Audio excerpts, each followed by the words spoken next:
Hi, I'm Daniel and this is Ashville Weekly episode 39. This week we're visiting some showrooms for the new Ashville merch. Terry is getting out his tackle to teach me how to fish, and I feel like Woolworths in the closing down sale. All the material's going out and nothing more's coming back in. I'm ready for some more action. Massive portions here, because I want to feel the quality, and that could well be a separate video. That is not for the faint-hearted. Only my second time and already I'm a pro. With my snorkel on, this could be embarrassing. Ask for some grease nipples. And can I have another breast as well? He's sweating. No matter what size the job is, I begin to cry. It's in a really awkward place. If I catch something and you don't... Yeah, what you said. Sunday, I just finished training. I am round at the quick recovery unit. Luckily, round the corner from the gym, it is in Park Royal. I'm going in a chamber and I'm going minus, how many degrees am I going? Minus 90 today. I'm going minus 90 degrees because I've just trained and I'm trying to lower all the inflammation in my body. Now I'm pretty new to this, so the last time I did it I started hyperventilating, but then I got used to it at the end because I am not shook. I am serious, but I'm going to try and do this a lot more regularly. The people here are really looking after me.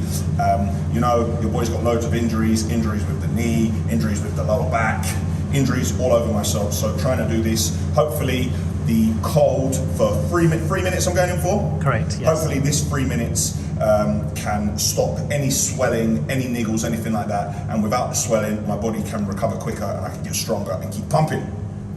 Let's see how we get on. About to go into the chamber. You go into the first chamber, which is minus 10, that kind of warms you up. I'm going to go straight through to the other chamber, which is going to be minus 90. I'm going to stay in there for 3 minutes. I was not a Navy SEAL or a frogman, whatever you're going to call it, but I know I have to get my breathing on.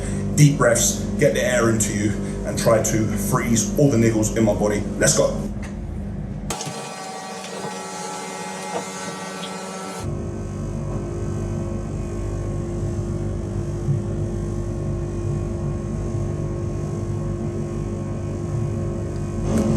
Hopefully, the time will kick in for a minute. So, obviously I've left my mark there on my bank seat. And we'll remember Ashville in this chamber. On! And the fans will kick in. Now we hit minus 90. Turning my body round so I get the cold, get me in different areas. Now I'm trying to get the cold in my lower back and my shoulders. But as I train legs today, I'm trying to move my knees around so I get the cold on all sides. Right now, I'm doing that and trying out the foot. Apart from me or not, walking in the air. This is the first time in my life that I've ever worn Crocs. I will not be wearing Crocs again. That's not my style. Treatment completed. Where's my head?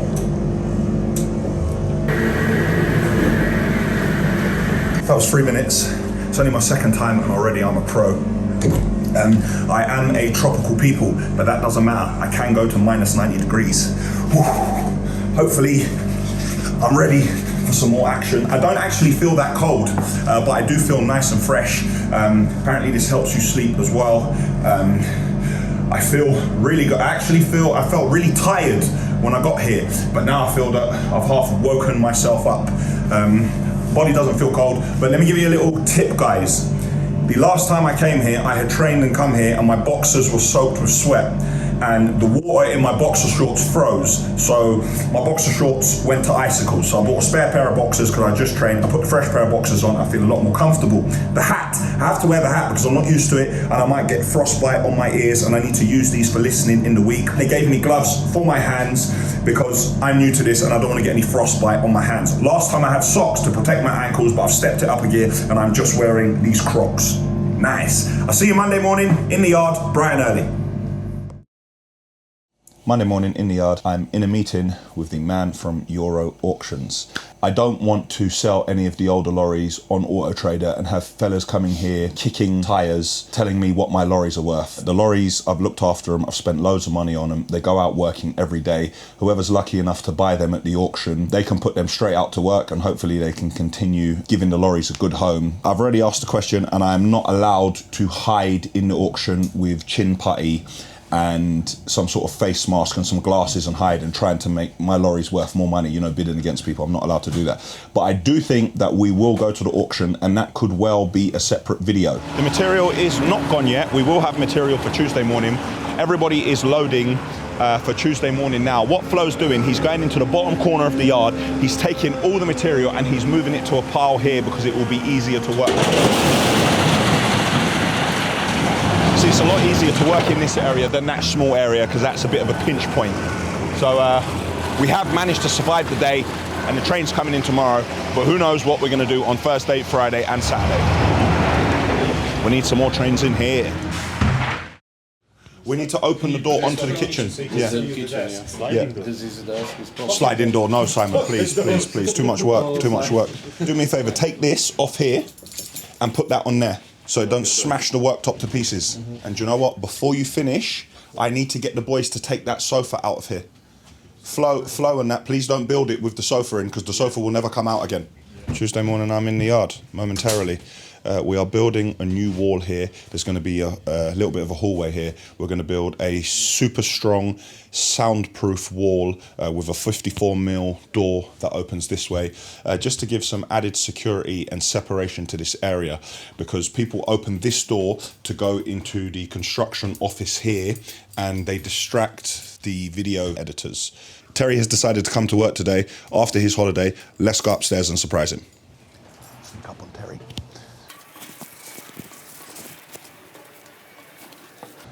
Face it in. Will just fell up the stairs.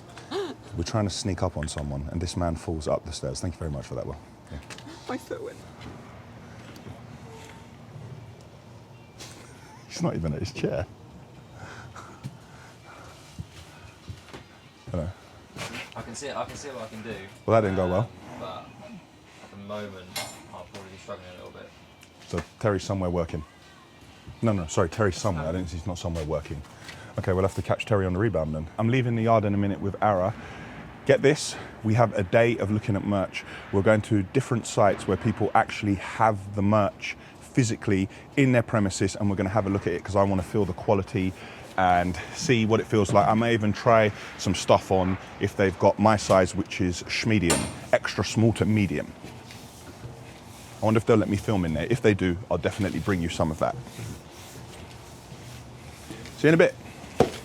Our first meeting today, having a look at some merch, and they have got a state-of-the-art embroidery machine here.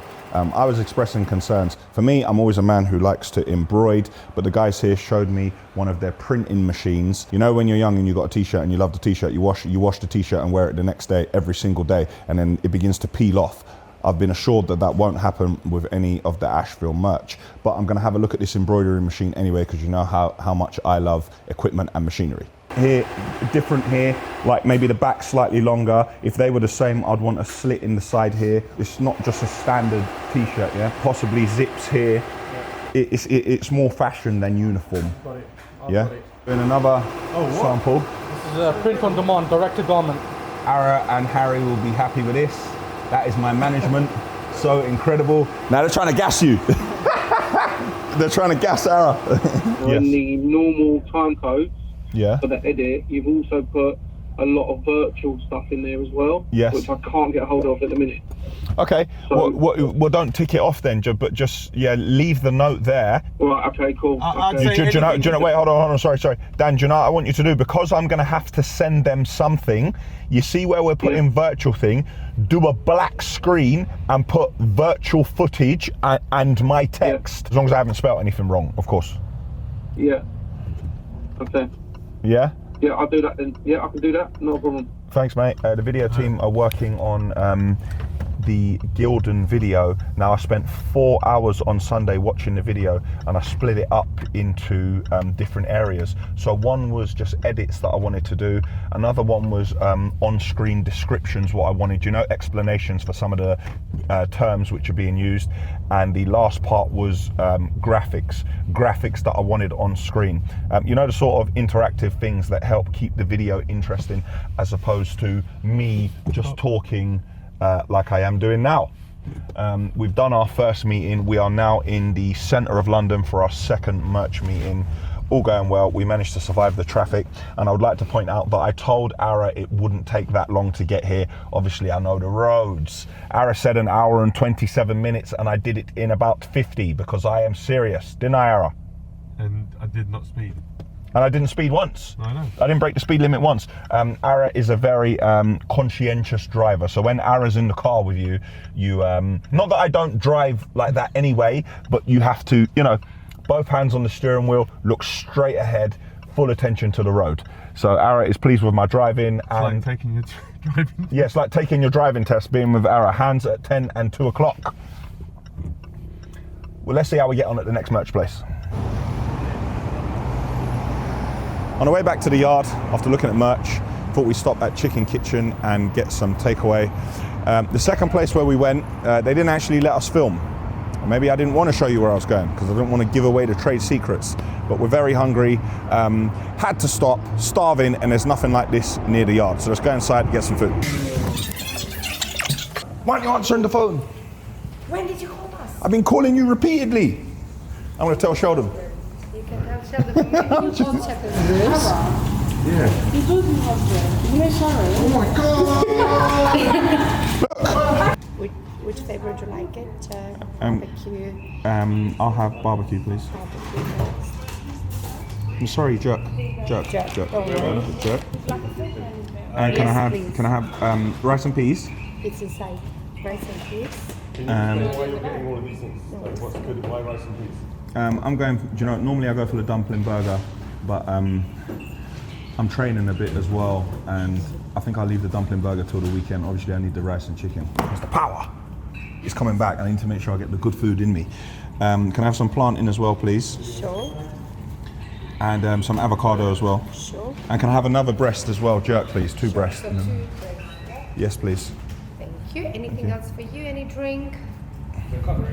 Ara was saying that he wants Just in case. Thank you very much. Ara wants the punch. Ara wants the punch, but as long as there's no alcohol in it, Ara? No. So I got 2 jerk chicken breasts, but this is too much rice and peas for me for lunchtime anyway. So I'm going to share some of that rice and peas with Ara. You have massive portions here. I'm going to move that, but got my plantain. Not share the plantain? As well. Yeah, no, I'm going to share the plantain. And I've got my avocado as well. No, I'm not sharing the avocado. But I will share plantain and some rice. Gonna get some extra jerk sauce. Best lunch I've had in a while. Nice. I'm glad I stopped here on the way. It's very peaceful here, and Ara and I can discuss everything that we've just seen before we go back to the yard. Because the second that I get into the yard, it's going to be go, go, go. And the train is actually in now, offloading, just trying to regroup and talk about the way forward and the decisions which we made earlier. Yeah, all positive, really good day. Glad I did this today, because tomorrow I'll be in the city all day. You know, your boy is not in the yard as much as he used to be. Anyway. Chicken kitchen. Just having a chat with Ara there about the size of jobs which we can cope with. We went past a massive building site, and Ara was like, oh, what'd you do if you got that job? I went, yeah, I'll do it. And Ara was like, well, that job's a bit big for you at the moment. And I was like, no. Listen, I'm that guy. I will, no matter what size the job is, I will take the job and I will say yes, and I will work it out after. That is what, I don't know if you want to call it fake it till you make it, but I always bet, you can see the way I invest, I always bet on myself, because I know that no matter what, even if I have to lose money, because it's happened in the past, I've had instances where I've taken on a job, and because I don't have the experience to do that job at that time, I haven't necessarily made money on the job, or I've lost the job, but I haven't made money on the job, or I even lost money. However, I did do the job, and then I was able to add the job to my portfolio, increase my turnover, then I was able to do bigger builds. So I have always done that. Just to let you guys know, that is not for the faint-hearted. If you take on a job that's too big, you have to stand on no matter what. I've seen instances where people have taken on a job that's too big, and halfway through they unravel and they just pack it in or disappear and they leave the job and they just walk away from it, and then they blame everyone else. The client this, the architect that, the engineer this, the consultants, the project manager, it's everyone else's fault. If you take on that job, which you know is bigger than you're capable of doing, you have to stand on. This business is about integrity and accountability.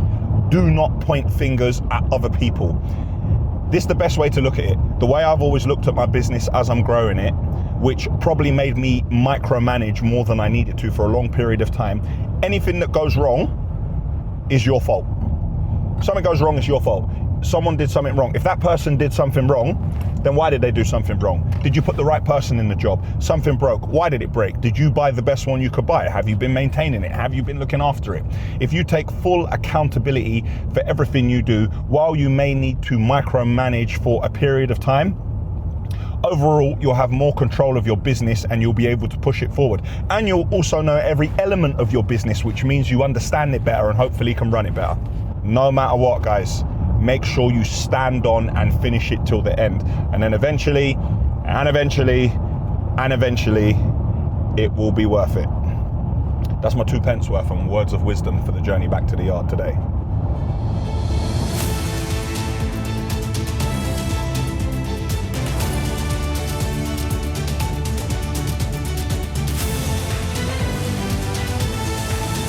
Is this thing on? Good evening, ladies and gentlemen, and thank you for joining us for another episode of Nobody Knows Who Did It Dan. This is the second press conference in an ongoing series which we're going to be producing. Last night it was brought to my attention a comment that somebody made on Facebook. Now, all comments aren't brought to my attention, but this one was brought to my attention, and it was brought to my attention by someone with disgust. The way they said, "I don't believe this. Is this how you treat people?" I'm going to read you this Facebook comment. Awful experience with Ashville. Daniel was rude to my family on quotation, laughing in my face when I told him how much we were willing to pay. I specifically requested to speak to Daniel as I've heard good things about him and his company for a friend, yet I am bitterly disappointed. I have since found out that he makes videos on YouTube and acts extremely irresponsible, not wearing proper safety equipment, speeding in his lorries. Ashville, ? More like Trashville, do not use. Firstly, I would like to say, other than the entertainment value of this is a complete lie. I've never laughed at anyone or their entire family in how I laughed at your whole family when I was doing a quotation. I'm unaware. We've checked all emails which have come to this company since 2014. You nor your family name has ever emailed this company. None of your numbers are stored in any of our databases, and your Facebook profile has only ever had 7 interactions since 2016. I asked everyone if they know who this was or who did this, and nobody knows who did it, Dan. But I can tell you once again that this is completely incorrect and a falsehood, because that is not how I behave. They say they contacted this company and they asked to speak to me because I came highly recommended. Well, Richard Branson has been highly recommended to me. So I called Virgin and I asked to speak to him because I wanted to book some airline tickets, but they didn't let me do it. Just like my office don't give out my mobile number just like that. There is a way of going through things and there's a process. Therefore, I never spoke to this lady ever in this life, the next, or the past one. I'd like to thank all of you for joining us for Nobody Knows Who Did It, Dan. This is this week's installment. See you next time. This Sunday, Terry and I are going fishing. Terry's going to teach me how to fish. Obviously, I'm a man who likes to wear the attire. Terry thinks it's funny. I ordered a fishing hat. I went on Amazon and I did fishing hat, and I've ordered a fishing hat that hasn't arrived yet. So Terry's kind of hating on my fishing hat, but let me tell you something. I'm not hating on your fishing. You are hating. You're slightly hating. If I catch a fish and Terry doesn't. So what? Are we turning it into a match then? No, it's not. So what? When you go down there, see? You're going to borrow my stuff, but am I going to help you to catch a fish, or am I not? Or is it just going to leave you to your own devices? his anger incriminates him further. It's not anger, it's a simple question. It is a simple question. Do you hear the bass in his voice? How much the volume was elevated. The man put the volume on maximum, started shouting. He turned and faced me and started doing motions with his hand. I just want to learn how to fish. I'm merely saying, if I catch something and you don't, you know, I'm not going to let you forget it in a hurry. That's all I said. There's no need to be aggressive and start shouting and stuff like that. I just said, is it a match? Well, why does it have to, I just thought that you could teach me how to fish, I mean, if it's a problem, I mean... He's sweating. He's sweating. Make sure you bring the chair though, yeah? I told you. You said you wanted the authentic experience. Listen, Terry, bring the chair. The authentic experience for going fishing on a day, just for a Sunday, is you sit on a bucket and you just pick a sandwich up from the petrol garage in the morning. And No, I'm not eating. I'm not eating that sandwich there. It's a salmonella sandwich. I'm not eating that. That's what you have to do. No. Bring the chair and bring the barbecue as well. I need to eat while I'm there. I need to keep up my strength. So bring the chair and the barbecue. I'd like to sit in the chair. I'd like to feel the full fishing experience. You're lucky that you're getting away with it, because I saw on YouTube the other day, Michael Jordan goes fishing and he's got an $80 million boat that he goes fishing on. So you're lucky I didn't tell you to bring your boat, because that's the sort of life that I'm accustomed to. So yeah. Yeah, so bring your fishing boat and then we can go fishing. By the way, guys, the train is in. See, I'm here gassing with Terry and the train is in. Someone's got to run this yard, do you know what I mean? So I'm just going to put on my... The train's all right. Terry went over there a little while ago and the train is all right. Yes. Really. How many carriages have we got left to offload? There was 10 about half an hour ago. So it's probably down to about 6 or 7 now. It's actually 4, but cool. Simon just told me. Let's put my orange gear on. It's 2:25. I believe there's only 2 carriages left to offload. When an LH60 is on the ground, again, you can see the elevated cab in full use. You can see right down inside the carriages. Even when the LH60 is on the ground, it cannot reach the secondary line. Lee Bear, still waiting for you to come and have a word with me and sort this out. There's about 1,600 ton on this train, and we've had 1,000 ton go out today. With what we've had yesterday, maybe we'll see out the rest of tomorrow, maybe not, but we are in dire straits here. As always, nice to see the LX60 working. She's going to be a montage. Come on, William. This is the time when you play the sad, you know when you make fun of me in the edit and play the sad music when I'm doing a heart-to-heart? So play the sad music as we take the sofa away. Sad music, sad music.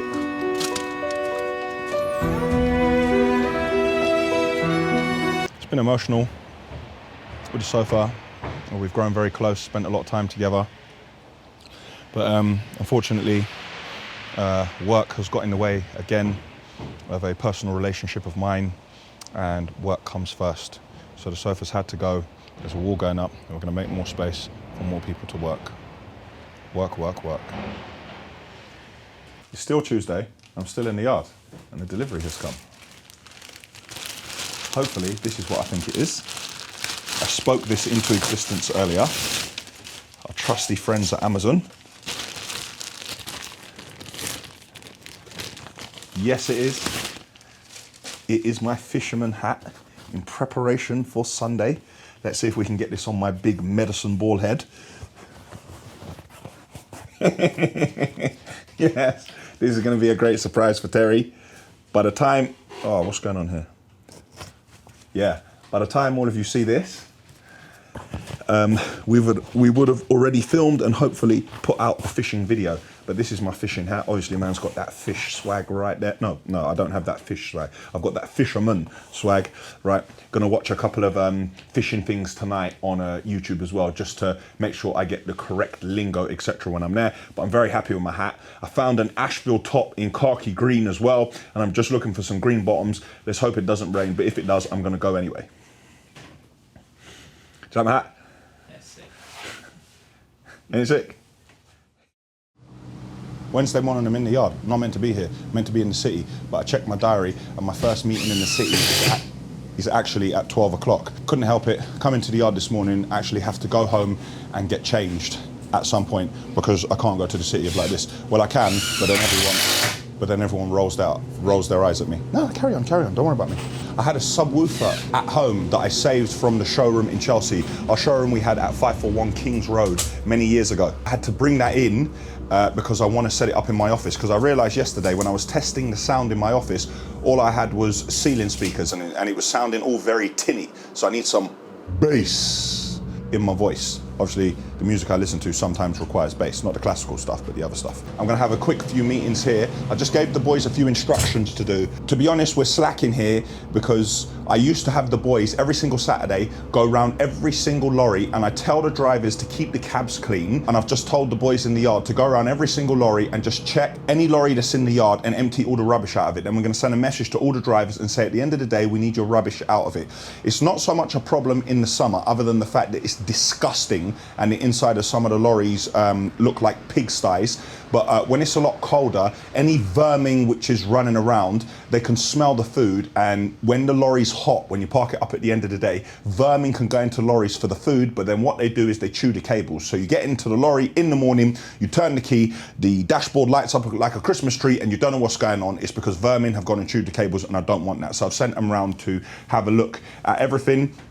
Unfortunately, we had a breakdown last night. Not so much a breakdown with the engine, but a power steering pipe. It went on a lorry with obviously no warning in the checks. The pipe looked perfectly fine, but Noel wasn't in yesterday, and the lorry had to get recovered back to the yard, unfortunately, which is very costly, but nothing we can do. It's a small thing to go, but you're not going to go anywhere without your power steering, are you? So Noel's going to get on doing that now. Yeah, that's about it. So I need to go home and get changed and get into the city. But I'm going to go and have a quick chat with Tezza quickly and make sure that he hasn't seen my fishing hat yet.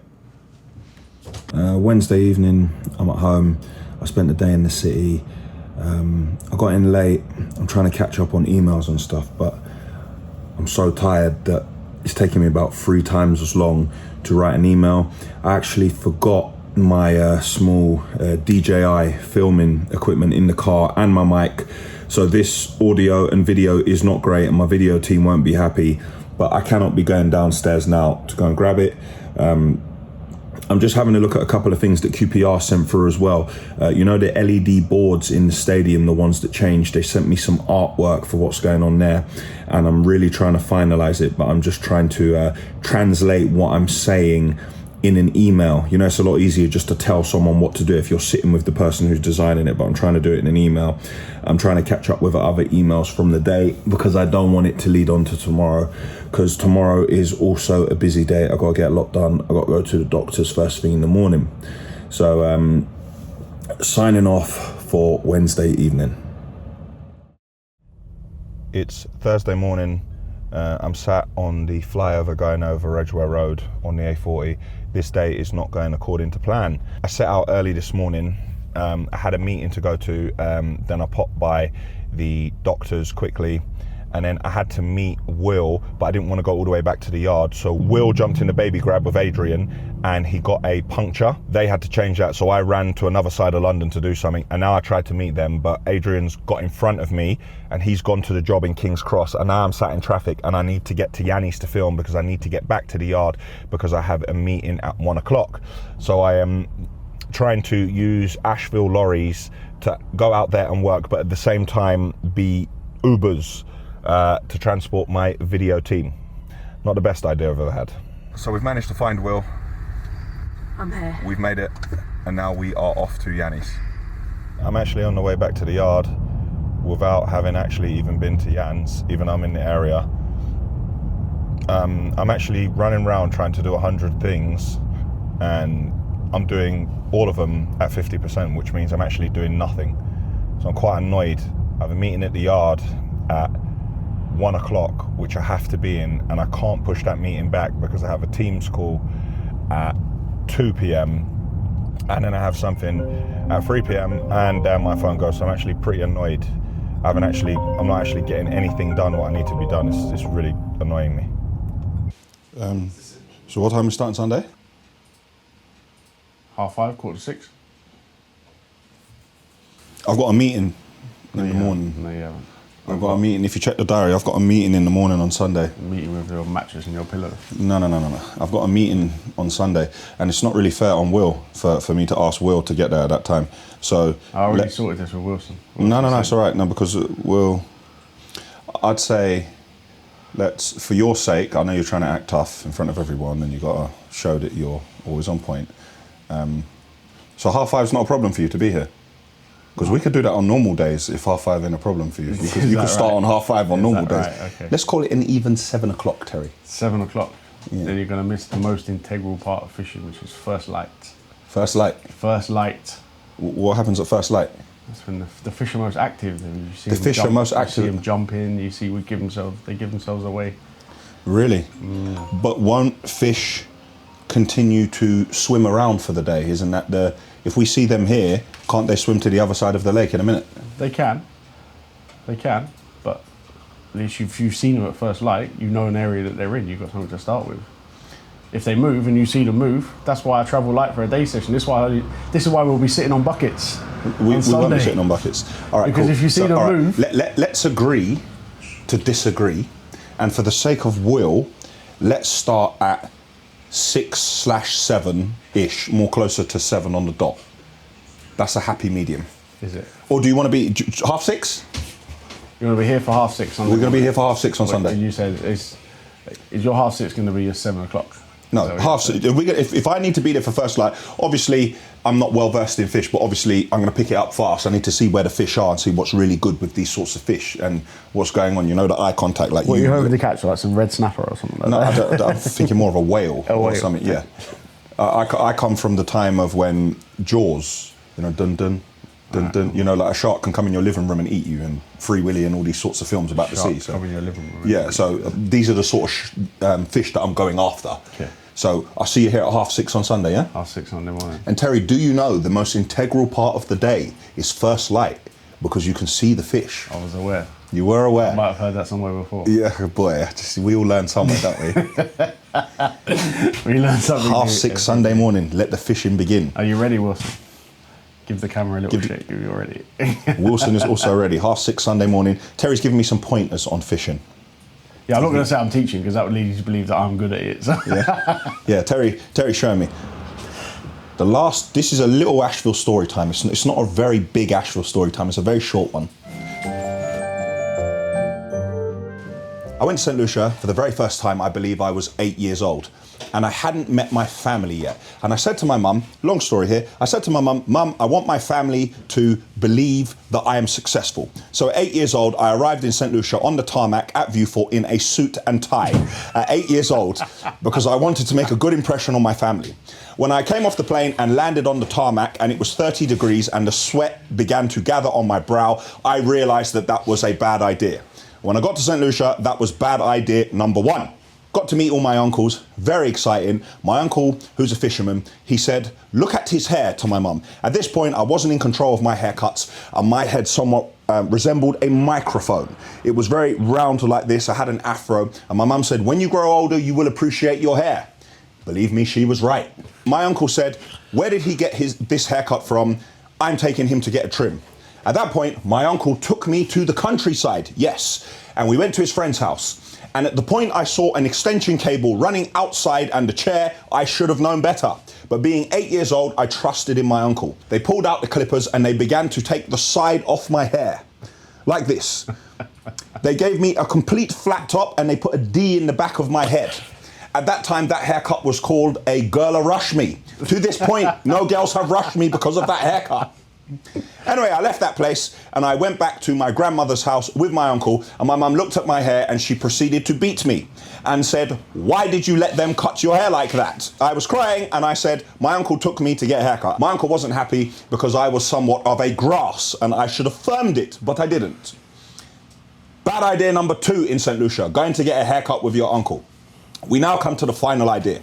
The next day, my uncle said, he's going fishing. I said, yes, I'm going to come along with you. At these points, life jackets aren't something that we consider in St. Lucia. Why on earth do we need a life jacket? We can all swim. I had just passed my 10 meters and got my badge at my primary school. So we go out to sea and I realize my uncle doesn't have a fishing rod. And at this point, my uncle looks out and there's something floating in the water. And on the way there, my uncle's doing this. I don't know why he's doing that. So we get there and he proceeds to put on these goggles like this. He puts on a pair of goggles and says, I'll be back in a minute. And he jumps out the back of the boat like some sort of weird amphibious creature.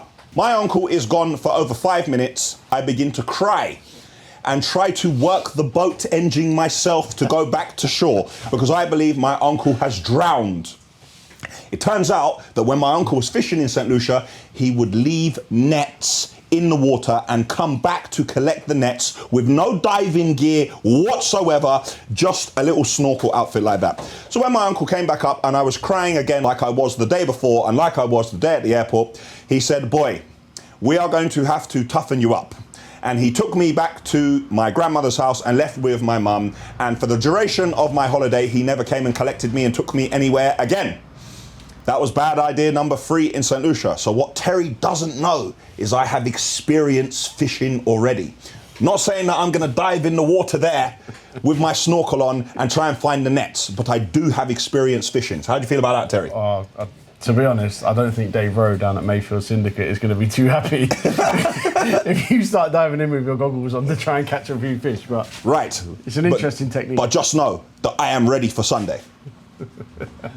And from now on, Terry starts work at 5:30 because 5:30 is the right time to be here. No, it's the right time to go fishing. It's not the right time to come here. It's the right time to go fishing. And yes, that is actually a true story. A true story. And Will, I have the pictures of my haircut like Kid and Play. I have the pictures of my afro. I don't know if I want to give you the picture because my mum had me wearing cycle shorts.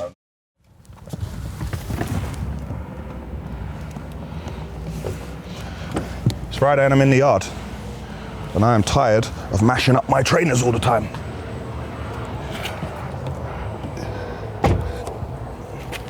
This could be embarrassing. Hey. It's Friday and I'm in the yard. Got a few bits and pieces to look at. I'm trying to go to Castle Shalalambus later today, but we are waiting for Will to get in. He's got a few things he's sorting out this morning. Noel is over there working on the donkey engine on the concrete pump lorry. Let's go and have a look at that. Obviously I have the reactions of a jungle cat, so you keep filming, waiting. There's nothing to wait for because I'm not gonna fall off this, so you can keep waiting all you like. It may not be graceful, but it works. Noel's just dropped the oil out of it, but it's in a really awkward place because you have to drop the oil directly above the ram. So we've had to put something underneath the lorry to catch the oil as it comes out. The oil's okay, but this has been fairly busy, so it's definitely due an oil change. We're changing oil, air, and fuel. This is the water trap, but this one we just opened it up and cleaned it out and put it back. It looks like a cat engine, labelled up as a cat engine, but I can see a few Bosch bits on it. There's a Bosch pump there. We really need to look after this lorry. This lorry works hard, it does a lot of work, and it can pump concrete up to 325 meters. So we need to make sure we look after this. Having a look, it's actually got 1,900 hours on it, and we've had this, I believe we've had this about 2 years. So in another 2 years, this will be completely paid off, and then I'll be a lot happier. Back in the video office, the wall is going extremely well. So we've built it up by 4x2 and we've strengthened it immensely. There's plenty of noggins going through here. I didn't build this like a normal wall because I want it for security, I want it for strength, and I also want it to stop noise traveling into this area because the video team is starting to moan a little bit. And they're also saying that we're getting dust in here. The cure is to build a wall here with a door so people don't need to come in here unless they're working in here. Close the windows. The air conditioning is being serviced, so we're only going to have fresh air coming in here taken from outside. That should stop the dust problem a little bit. So this is made out of 4x2 and then we have ply on either side, and we are going to put 15mm soundboard on this side and that side. That will be the complete build up. Now Mikey's going to come here on Saturday morning and do this, but before he does that, he's going to come to my house and collect the sofa from the office at my house to put in my office there, and then he's going to come and do this. But I've seen that the boys are very organized because the plasterboard is already in the kitchen downstairs, so we should have everything we need, as we also have a 54mm 60-minute fire door in the container from a while back when we bought one and we didn't use it. So we're actually reusing a lot of stuff that we bought for other places or we didn't use. See, we don't waste anything here. It's Saturday morning, bright and early. I'm supposed to get a trim. And this man, he's only come late, and there's a pair of Jordans that are coming online, and I've had him go on the app as well. I'm trying to get these new Jordans, and we're outside the barber shop for my 7 a.m. Saturday trim. So I'm trying to refresh so I can get these trainers, and he's gonna go on as well. It's not easy for a man like me to get trainers, so he's gonna definitely help me. What? How long have we got? What, 1 minute? 1 minute. We've got 1 minute, and we're going into a draw to try to get these Jordans. It'll be like 30 seconds or so. The draw is open. Come on. Enter draw. I've entered. What is the draw? The draw is a random selection. Enter the draw. I am entering. Got it. Is that it? Well, hold on, it's spinning. It's spinning. It's spinning. Hold on, 1 sec. Let's turn this camera around. Okay. Right, it's spinning. Let me see yours. Right, yours is also spinning. Yeah, try on your other phone as well. I want a UK 13, yeah? UK 13. Let's do it. Oh wait, hold on, I've ticked. What's going on? What's happened to the camera? Well, I've done what I was meant to do, yeah? Yeah. Okay, so now what do I do? Submit. I've submitted. Okay. Joined? What does that mean? You got joined a waiting queue. No, what do you mean? They're joining for, you'll be notified. If you want. You'll be notified? What, all of that? No, why don't you haven't entered? I did it. Look, you haven't entered. No, for what size did you do? 13. Your UK 13, yeah? So you sure? You just gotta wait now to check your email. It's gonna either tell you if you're a loser or a winner. Well, I don't necessarily think if I don't get these trainers it makes me a loser, but cool. But when you get that email and it says you're a loser, you're a loser. You know what it is? Taj is holding feelings because he entered the Yianni mice and he said, "Well, Dan, I didn't win the Lambo, you know." He didn't win the Lamborghini and he's holding feelings, so he's trying to hate on me because I'm trying to get trainers. I'm not trying to get a Lamborghini here. I'm just trying to get a pair of Jordans. Yeah, so, right, time to get a haircut. Saturday morning, 8:02. Because Taj is being lazy, I couldn't get the 7 a.m. trim, so I'm getting the 8 a.m. trim. Then I need to go to the yard, I need to collect Will, I need to go to Capital Plant to collect bits to service the pump, and then I need to go to Yianni's house and film there. But before that, I need to go to Yianni and grab the mics because he took my mics for his live feed on Yianni Mice competitions the other day. Then I gotta go back to the yard and we gotta work on the video and I gotta get ready for going fishing tomorrow with Tezza. So it's gonna be a jam-packed day. Say something, man. Yeah, what you said. Is this mic on? Yes, it is. I called the office and I was about to go and pick up Will and Ara shut me down. Will has had to stay at the office. We are working hard to finish the Gilden Village video and there's a lot of 3D work which Will's got to do. So Dan, Will and Ara at the office working hard. So for today I have to film myself. So I've driven to Capital Plant. I've come to collect my bits. For some reason there's an alarm going on. And now I'm here to collect the service kit and I was told they didn't have a van. Remarkably, unless I am mistaken, that is definitely a van. However, I had to come and collect my bits. I'm gonna have to take this up with Peter. I have a cutting edge as well to collect for the 926, but I don't think I'm gonna be able to fit that in the car. Good morning. I'm collecting a service kit. Is that it? I've also been asked for some grease nipples. You see, there's a good question there. Let me double check. I have to call Terry. Has Terry called here and asked for grease nipples? Do you know? So Peter is not here today. See, I'm collecting the bits and Peter is not here today. I need to call Terry and see what grease nipples we need. Terry, how many do we want? Terry said 10. We've got 3 or 4 already, but yeah, we're running a bit low. There we go. These are the heads for the grease gun.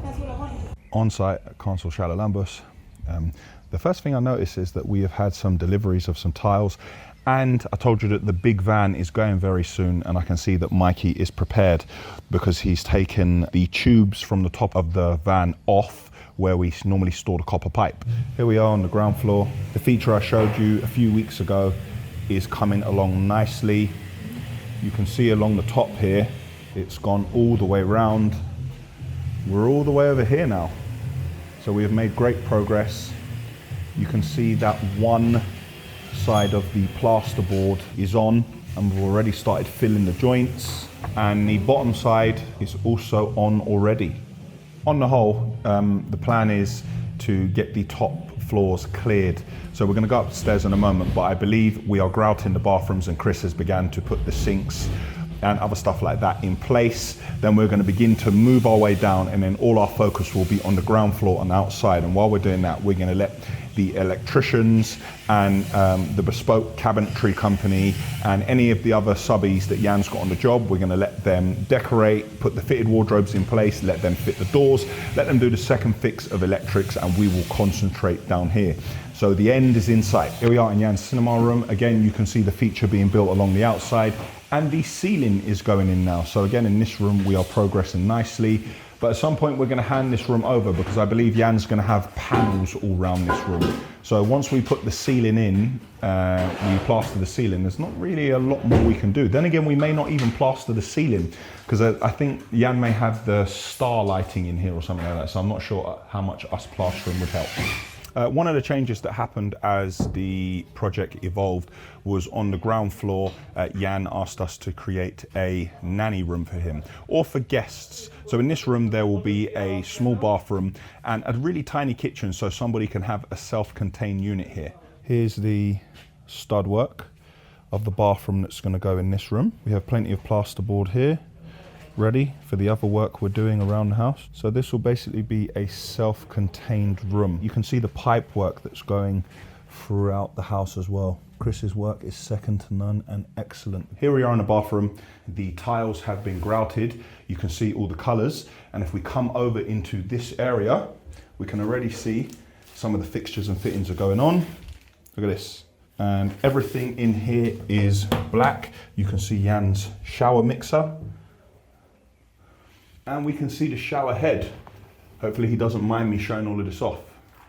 This is all, whoa, Chris has obviously been testing it, because there's some water dripping out of it. We have the shower tray in black as well. I'm going to put all these covers back on to protect it from it getting scratched. Here we have the wall mounted tap mixer. Chris is about to fit the sink and the unit underneath here. And on this side, you can see the toilet. Again, look at that, isn't that cool? The plan is work our way down with the bathrooms, and then we're going to leave the top 2 floors for everyone else to come in and do their work, and we'll concentrate on the ground floor. That's right, isn't it, Chris? Of course. Just showing you the top floor. This is our new cloakroom. We are ready for cupboards, second fix, doors, and decorating. This is one of the bathrooms that I keep showing you, which is a labour of love, and we were missing some tiles, but now that bathroom is complete. So we're just waiting to grout it and fit the sink, toilet, vanity unit, taps, shower mixers, shower head, and handheld shower. Look at that tiling on the edge. No tile edge, everything completely mitered. Look at that recessed area. That is great work, if I do say so myself. Another room ready. Another room ready. This was our second canteen. We've completely got rid of our canteen now. I've told you a lot about the size of some of the tiles, where the last bathroom we're working on are the biggest tiles of all. 2.4 by 1.2. So the same size as plasterboard. Now have a look at this on the floor.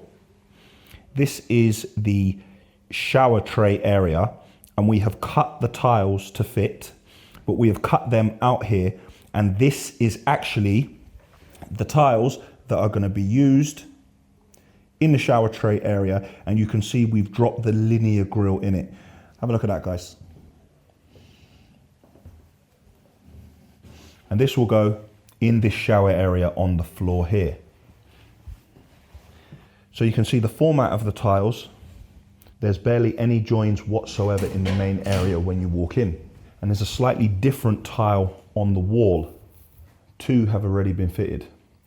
So while it takes a long time to cut a tile in this area, when you put them down, the bathroom fills very quickly. This is the bathroom where I stood last week, and I told you that we were missing 2 tiles. That's why we didn't complete it. Well, those tiles are now on the wall, and we have done the bath panel in here. It is completely finished. We are ready to grout, and you can also see here, we have fitted these tiles. So really happy with how the bathrooms are progressing. It was a labor of love, but looking at it now, it was all worth it. What you see left in these rooms are the items which are actually going in their ensuite bathrooms. So once these go in the bathrooms, we'll have a little sweep up here, pick up any rubbish which is left, and then these rooms will be clear also.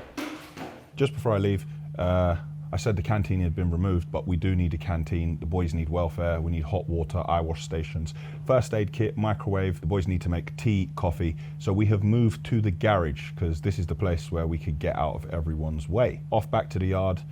Sorry guys, had to film myself today. There'll be no montages at Jan's house. But you know, we are trying to meet deadlines. So I'll see you back at the yard.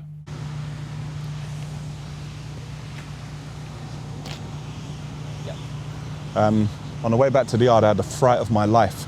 I started to see smoke, and I looked up and I saw like there's a fire lit somewhere, and I've raced back to the yard. We've checked everywhere. The fire isn't here.